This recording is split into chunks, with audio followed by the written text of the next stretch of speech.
Hi, I'm Bo Wallace. I'm Head of Gunsmithing and Technical Support here at XS Sight Systems, and I'm here to show you how to install your XS products.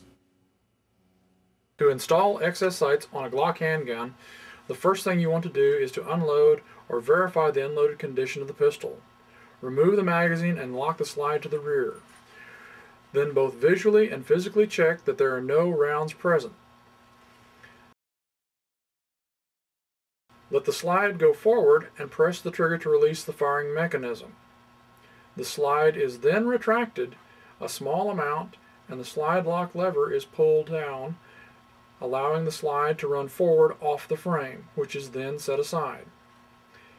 Carefully remove the recoil spring and the barrel and set them aside. The sight kit includes the front sight with its hex screw, the rear sight with its 2 set screws,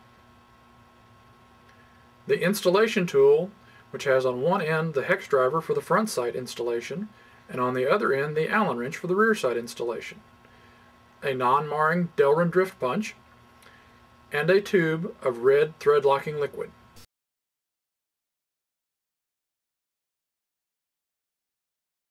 Next, take the instructions.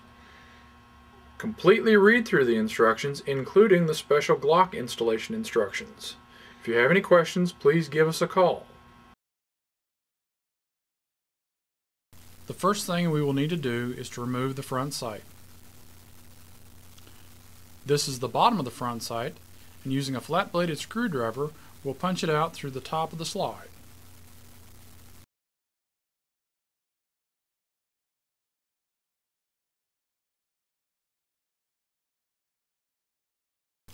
Degrease the slide both on the inside and along the top, and allow the degreaser to completely dry.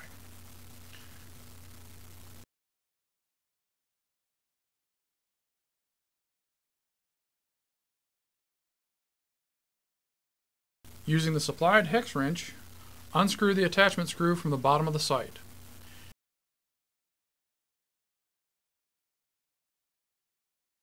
Degrease both of these and allow the degreaser to completely dry before proceeding.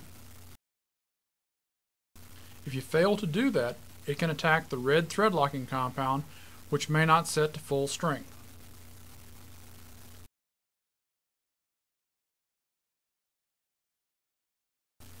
Next, we want to test the fit of the sight in the slide, making sure that it slips in easily and that the tab at the bottom of the sight does not stick above the inside of the slide.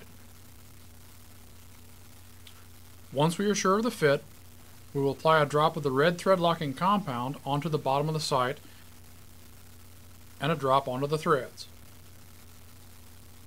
Place the sight onto the slide, pick up the attachment screw, and place a drop of the compound onto the threads. Carefully holding the sight onto the slide, turn it upside down and install the screw. The hex screw does not need to be heavily torqued down. It can be tightened completely using only your thumb and forefinger.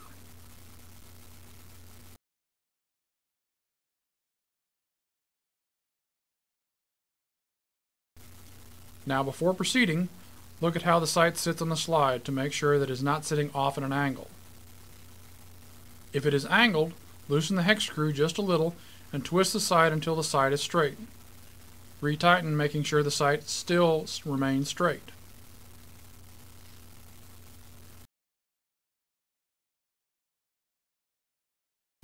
Any excess thread locking compound may be wiped off using a Q-tip.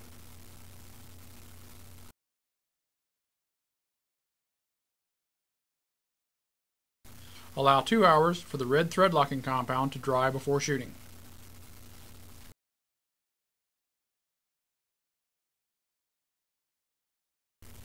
To install the rear sight, using the supplied no-mar punch and a small hammer, tap the rear sights from its dovetail slot.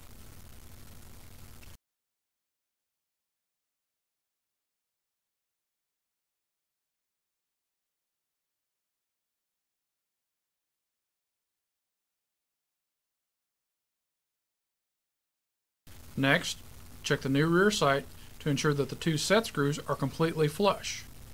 If they are not flush, make them so using the Allen wrench portion of the tool. If you do not, you can scar the finish of your slide.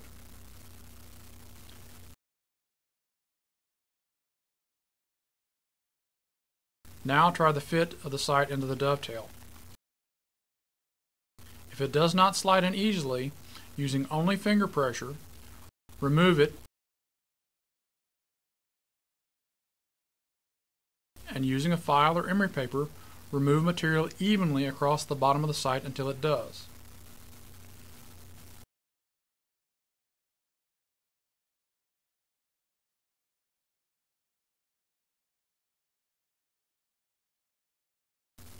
This may take several attempts before it fits.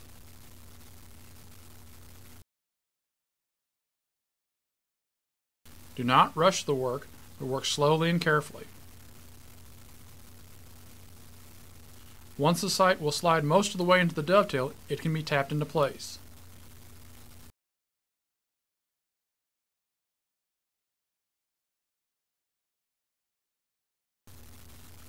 With the sight centered in the dovetail, you can lightly tighten the set screws.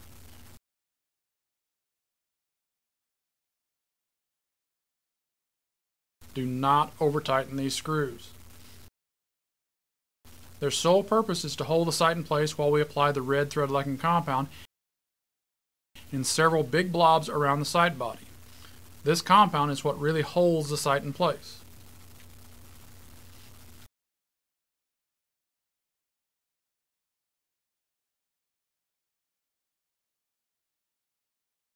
You will notice we do not apply any compound to the screws themselves. This allows you to loosen them if you need to adjust the sight position. Application of this compound is required because the Glock dovetail is cut in an hourglass configuration, and it is smallest in the middle. If you simply try and drive the sight into place, you will crush the tritium vial, which will no longer glow. After a few minutes have passed, the excess compound may be wiped off using a Q-tip and the pistol reassembled.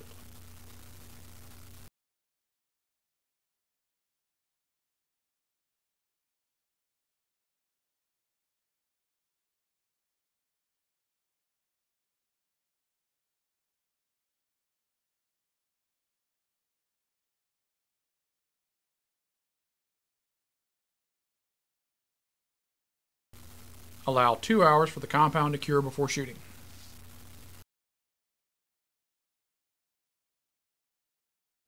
That completes the installation of these XS products. If you have any questions, please give me a call on our toll-free number 1-888-744-4880, Monday through Friday, 9 a.m. to 5 p.m. Central Time.